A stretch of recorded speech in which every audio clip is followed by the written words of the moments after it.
And what you were created to fulfill. What I learned hearing stories told from the mouths of people who know how to live, how to course correct, how to keep going, and their ability to share their stories only helps the trajectory of others who listen.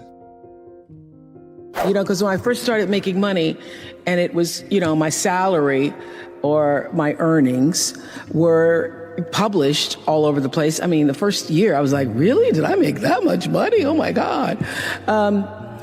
It was very difficult for me to figure out where my boundaries were because I'd grown up poor and didn't have anything. So it's easy when you don't have anything and people ask you for money and they say, I need $500. You say, I don't have it because I'm just trying to get my rent paid. It's harder when your multi-million-dollar salary is now in the paper and you get a lot of friends and cousins you didn't have before. So how do you set boundaries for yourself? I was having trouble setting boundaries for myself for even strangers. People would just show up at my door in Chicago and say, Oprah, I left my husband, please help me. And I would, because she knows I have it. So don't try that now though, okay? Don't try that now. I figured it out. So what I learned is that, the reason why people keep showing up is because my intention is to make them think that I'm such a nice person that you can ask me for anything. You can get me to do anything. I'm going to say yes. I'm going to say yes. So when Stevie called me this time, I thought I'd try out my first no on Stevie. Let's start big.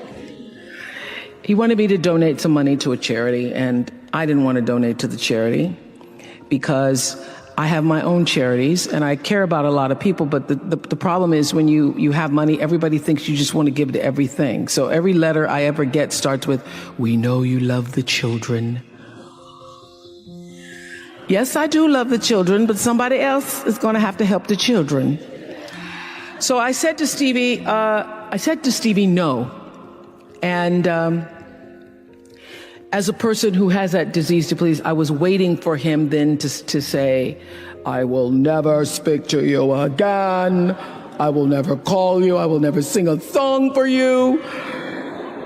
And he didn't. He just said, okay. Okay? Okay, it's okay? He said, okay, check you later. And what I learned from that is, many times you will have angst and worry about things and put yourself in a state, like someone said this morning because their phone went off, they were mortified over a phone. I said, really? You will put yourself in a state when the other person really isn't even thinking about you. So learning that I could specifically determine for myself what the boundaries were for me, what I wanted to do, give my money, give my time, give of my service to who I wanted to give it to when I did, that I get to make that decision. And just because you get 100 requests a week doesn't mean you have to try to fulfill all of that. Just because you have all of these demands on your time and on you doesn't mean that you have to say yes. You get to decide because you're the master of your fate. The captain of your soul, as William Ernest Henley said in Invictus. And understanding that really changed the meaning of my life in that I was no longer driven by what other people wanted me to do, but took charge of my own destiny, making choices based upon what do I feel is the next right move for me. Quincy Jones had, I would not even say an important role. I would say the role in my acting career. Quincy Jones discovered me. And it's so interesting to me because when I was working as a television newswoman in Baltimore, and really all I wanted to do was be an actress, but I was doing television. And I felt at the time, well, I can't quit this job because this is what everybody else wants to do. And if I quit this job, what am I going to do? And I was going to a speech coach at the time that the station had sent me to. The broadcasting school, they sent everybody to the same woman. And I was telling her, I really don't want to do this. What I really want to do is act. And she says, my dear, you don't want to act, because if you wanted to act, you'd be doing it. What you want to be, my dear, is a star. Because if you wanted to act, you'd be waiting tables in New York. And I thought, now, why am I going to wait tables if I'm already working in TV? So I said, well, what I think is going to happen is I will be discovered. Because I want it so badly, somebody's going to have to discover me. And she said, you just dream. You dream, you're a dreamer. So when it happened, I called her up. I said, you will not believe this. I got discovered. And it really was a discovery. It's like one of those Lana Turner stories, only it wasn't a drugstore. He was in his hotel room, saw me on TV. It was unbelievable. So the interesting thing about that is that I truly believe that thoughts are the greatest vehicle to change power and success in the world. Everything begins with thoughts. I mean, the chairs that we're sitting in, the room that we're in, all started because somebody thought it. So I thought up The Color Purple for myself. I know this is going to sound strange to you. I read the book. I got so many copies of that book. I passed the book around to everybody I knew. If I was on the bus, I'd pass it out to people. And when I heard that there was going to be a movie, I started talking it up for myself. I didn't know Quincy Jones or Steven Spielberg or how on earth I would get in this movie. I'd never acted in my life, but I felt it so intensely that I had to be a part of that movie. I really do believe I created it for myself. I wanted it more than anything in the world and would have done anything to do it. Anything to do it. Turn your wounds into wisdom. You will be wounded many times in your life. You'll make mistakes. Some people will call them failures. But I have learned that failure is really God's way of saying, excuse me, you're moving in the wrong direction. It's just an experience.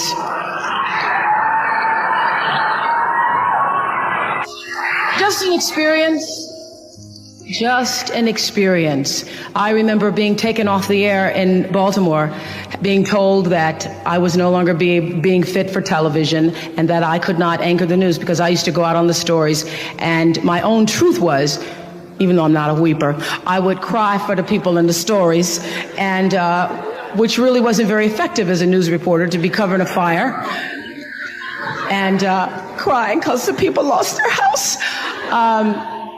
And it wasn't until I was demoted as a on-air anchor woman and thrown into the talk show arena to get rid of me that I allowed my own truth to come through. And the first day I was on the air doing my first talk show back in 1978, it felt like breathing, which is what your true passion should feel like. It should be so natural to you. And so I took what had been a mistake, what had been perceived as a failure with my career as an anchor woman in the news business, and turned it into a talk show career that's done okay for me. What drives you to keep working so hard? You and I are in the 60s category. And so when you're in your 60s, you've lived more than you're going to live, realistically. So when you realize you've lived more than you're going to live, you can say, why not relax a little bit? Why not just ease up? Why have you decided to even work harder than you did before? Because I think, David, that everybody, the thing that works for me all these years, whether it was the magazine, or which I still have, or whether it was the show, I understood that there's a common denominator in the human experience. And I want the same thing you want, which is the same thing you want and you want. What we all want is to be able to live out the truest, highest expression of ourselves as a human being. That doesn't end until you take your last breath. What is the truest, highest vision that you hold for yourself? No matter where you are in your life, there's always the next level. There's always the next level to the last breath. So I feel that I always knew that I would be done with the show when I felt like, I've said as much as I could say here on this platform. And then how will I be used? If there were a theme song to my life, Amazing Grace would be one of them, and Keep On Using Me Till You Use Me Up would be another one. You know that Bill Withers song? Yes. So I feel that until you have used your value as a human being, you're not done. When I first started as a broadcaster, I was 19, very insecure, thrown into television, pretending to be Barbara Walters, looking nothing like her, and still going to college. So I do all my classes in the morning from 8 to 1, and then in the afternoon I work from 2 to 10 and did the 6 o'clock news. And would stay up and study and all that stuff, until 1, 2, or 3 o'clock in the morning, and then just start the routine all over again. And my classmates were so jealous of me that I remember taking my little $115 paycheck, and at the time I thought it was really a lot, but taking $115 and trying to appease them. I would always, anytime anybody needed money, I was always offering, oh, you need $10, or taking them out for pizza, ordering pizza for the class and things like that. That whole disease to please. That's where it was the worst for me, I think, because I wanted to be accepted by them and could not be, because first of all, I didn't have the time. They wanted me to pledge, and I didn't have the time to pledge. I didn't have the time to be a part of all the other college activities or a part of that whole lifestyle. And it was very difficult for me socially, really one of the worst times of my life, because I was trying to fit in school and be a part of that culture, but also trying to build a career in television. It's very difficult for me to even see myself as successful, because I still see myself as in the process of becoming successful. To me, successful is getting to the point where you are absolutely comfortable with yourself. And it does not matter how many things you have acquired. The ability to learn to say no and not to feel guilty about it, to me, is about the greatest success I have achieved. The fact that I have, in the public side, done whatever is fine. It's all a part of a process for growing for me. But to me, to have the kind of internal strength and internal courage it takes to say, no, I will not let you treat me this way, is what success is all about. It's the same thing that prevents you from being abused as a child, that prevents you from being abused as an adult, that allows you to build success for yourself. I will not be treated this way. I demand only the best for myself. You are worthy to say no. That it's okay if you say no. It's okay if you say no and then people don't like you. That's really okay. The important thing is how you feel about what you're doing, how you feel about yourself. It's a long struggle, though. It's a long struggle. And I'm just hoping that, in the work that I do on the show and the speaking that I do around the country, and that young people who are watching this can get the lesson sooner than I did. Because it's painful, because you keep repeating it over and over and over until you get it right. And what I found is that every time you have to repeat the lesson, it gets worse.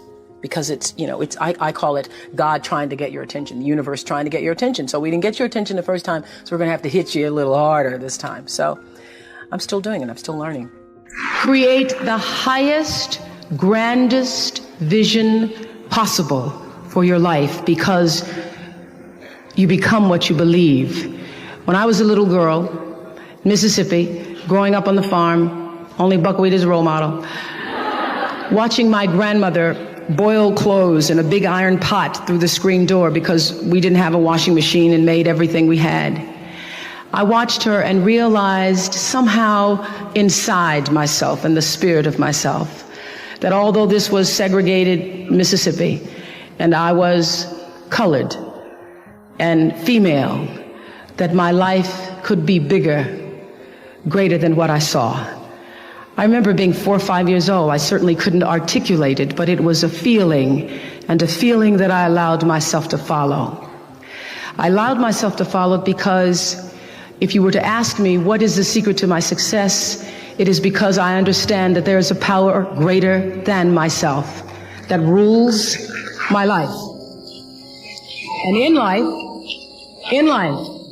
if you can be still long enough in all of your endeavors, in the good times, the hard times, to connect yourself to the source. I call it God. You can call it whatever you want to, the force, nature, Allah, the power. If you can connect yourself to the source and allow the energy that it is your personality, your life force, to be connected to the greater force, anything is possible for you. I am proof of that. I think that my life, the fact that I was born where I was born, in the time that I was, and have been able to do what I've done, speaks to the possibility, not that I am special, but that it could be done. I remember when I started the school and I said to my beloved friend, Maya Angelou, I said, Maya, I'm just so proud that I was able to create the school. And I said, this is going to be my greatest legacy. And Maya said to me, you have no idea.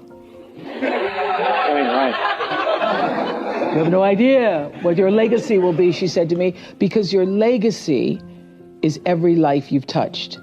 And that shifted the way I saw legacy or what you leave behind or what you do. Because Maya was explaining to me that, you know, over all the years of watching your show, everybody who decided that they were going to go back to school or lose weight or no longer hit their children or get out of a bad marriage, all of those people who have seen and experienced your voice. And the same thing with everybody here. You have no idea what your legacy will be. Your legacy is every life that you've touched. And we like to think of it. I know you have done amazing things with your philanthropy. We like to think that these great philanthropic moments are the ones that leave the impact or will make the huge difference in the world. But it's really what you do every day. It's how you use your life to be a light to somebody else's, you know, and it's how you use your work as an expression of your own art, whatever that is. My intention in creating Masterclass came from the understanding that everybody's story is the same. All stories are connected.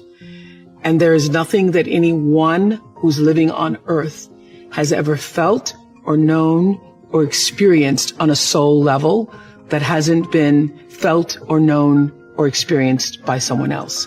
One of the most difficult things in life is feeling that you are the only one. You are the only one who's traveled this path, who's felt this way. I had nowhere to go. I was homeless at the time. I lost my family. Next thing I know, I'm in this car for 3 years, man. I'm struggling. Who's experienced such devastation or joy or triumph or victory. So for me, I define a master as someone who has fully stepped in and owned the full progress and trajectory of their life. Persistence pays off. That's lesson one. But hearing stories told from the mouths of people who know how to live, how to course correct, how to keep going, how to never quit, how to rejoice in the good times and have faith in the bad, those people are masters. Anyone who can do that is a master. And their ability to share their stories only helps the trajectory of others who listen. What I learned going to a beauty salon and asking them after the news director had told me that my hair was too thick and my eyes were too far apart and I needed a makeover. And sitting in a beauty salon, in a French beauty salon, allowing them to put a French perm on my black hair, and having the perm burn through my cerebral cortex, and not being the woman that I am now, so not having the courage to say, this is burning me, and coming out a week later bald and having to go on the air. You learn a lot about yourself when you're black and a woman and bald and trying to be an anchor woman. You learn you're not Diana Ross, and that you're not Barbara Walters trying to be. I was at the time. I had a lot of lessons. I remember going on the air many times and not reading my copy ahead of time. And I was on the air one night and ran across the word B-A-R-B-A-D-O-S. That may be Barbados to you, but it was Barbados to me that night. And telling the story as an anchor woman about a vote in Absentia, California. I thought it was located near San Francisco. And one of the worst, this is when I broke out of my Barbara shell, because I'm sitting there crossing my legs, trying to talk like Barbara, be like Barbara. And I was reading a story about someone with a blaze attitude, which, if I had gone to Wellesley, I would have known it was blasé. And I started to laugh at myself on the air and broke through my Barbara shell and had decided on that day that laughing was okay, even though Barbara...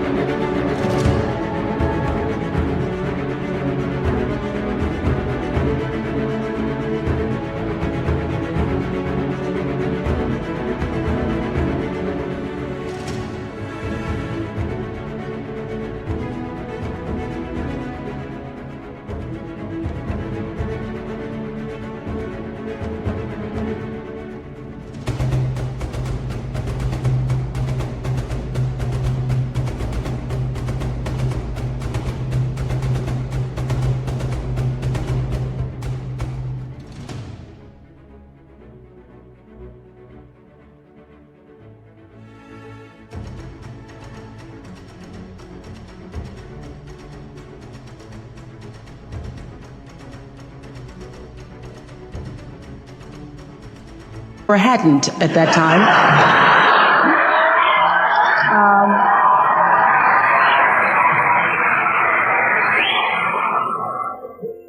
And it was through my series of mistakes that I learned that I could be a better Oprah than I could be a better Barbara. And I allowed Barbara to be the mentor for me, as she always has been.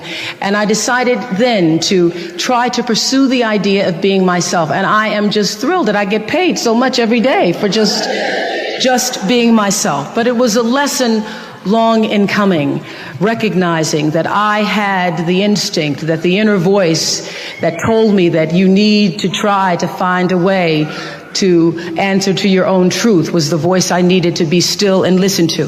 Get this. This is just, remember this, because this will happen many times in your life. When people show you who they are, believe them the first time, not the 29th time. That's particularly good when it comes to men situations, because when he doesn't call back the first time, when you're mistreated the first time, when you see someone who shows you a lack of integrity or dishonesty the first time, know that that will be followed by many, many, many other times that will at some point in life come back to haunt or hurt you. When people show you who they are, believe them the first time. Live your life from a point of view of truth, and you will live your life from truth, and you will survive everything.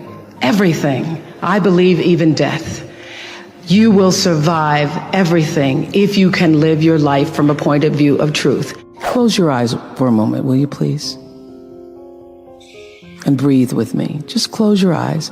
And if you will, put your thumb to your middle finger and gather your other fingers around, and let's feel the vibration and pulse of your personal energy as you take 3 deep breaths with me. Inhale.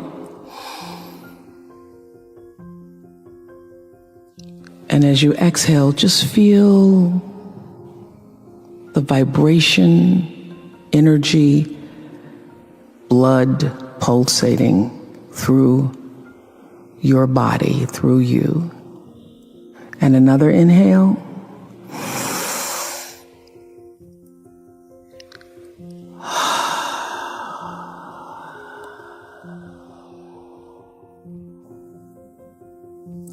And another inhale.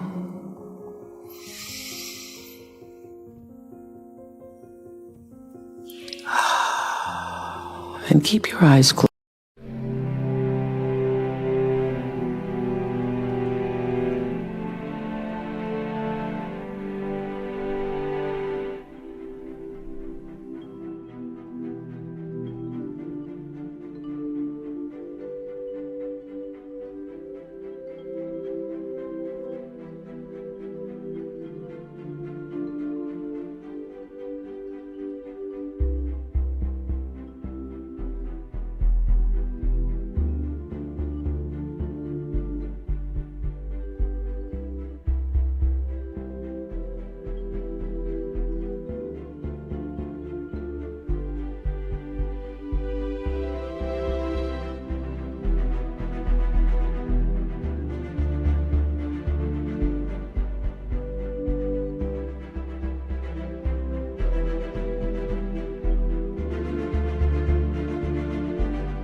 And let's just think about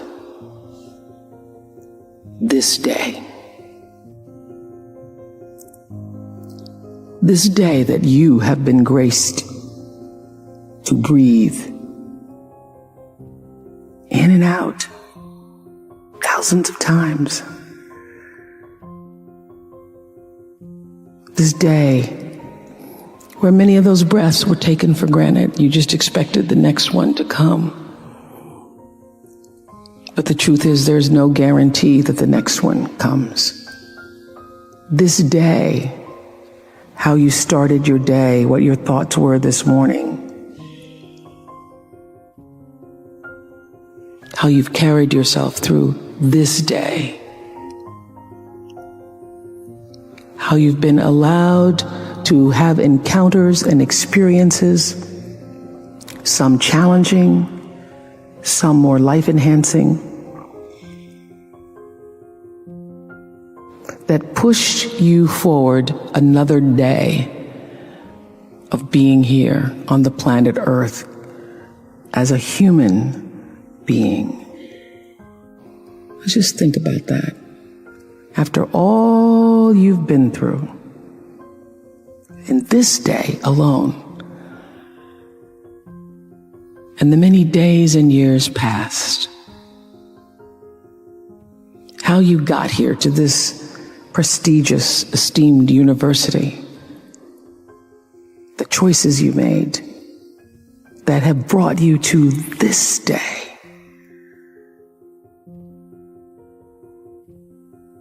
Open your heart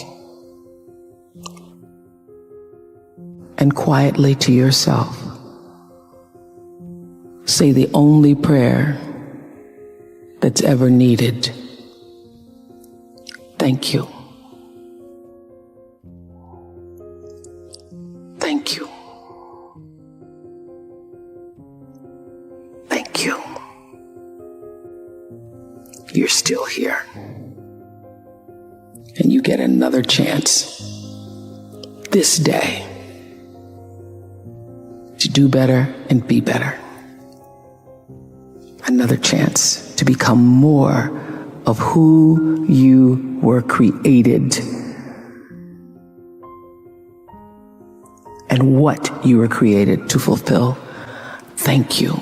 Paid attention to my life because I understand that my life, just like your life, is always speaking to you, where you are, in the language, with the people, with the circumstances and experiences that you can understand and interpret if you are willing to see that always life, God, is speaking to you. Now, it took me a while to actually really get this and to understand it, but once I did, I started paying attention to everything. And one of the reasons why I can now accept the fact that I can offer my gatherings of information and wisdom and call myself a spiritual teacher is that every single person who ever came on my show, and I hear there's like 37,000 guests I've talked to, a lot of them came from dysfunction and a lot of them wouldn't appear to be teachers, but every one of them had something to say that was meaningful and valuable and that I could use to grow myself into the best of myself, which is what all of our jobs are. Your number one job is to become more of yourself and to grow yourself into the best of yourself. How do you stay fresh, and how have you, what can you attribute staying in the biz for so long? I think every year you're trying to reinvent yourself and you stay in touch with what other people are doing, thinking, feeling. I have always felt that my instinct and ability to connect with the audience was what carried us. Every day after the show, now I do something called After the Show, which airs on Oxygen. I have spent for the past 16 years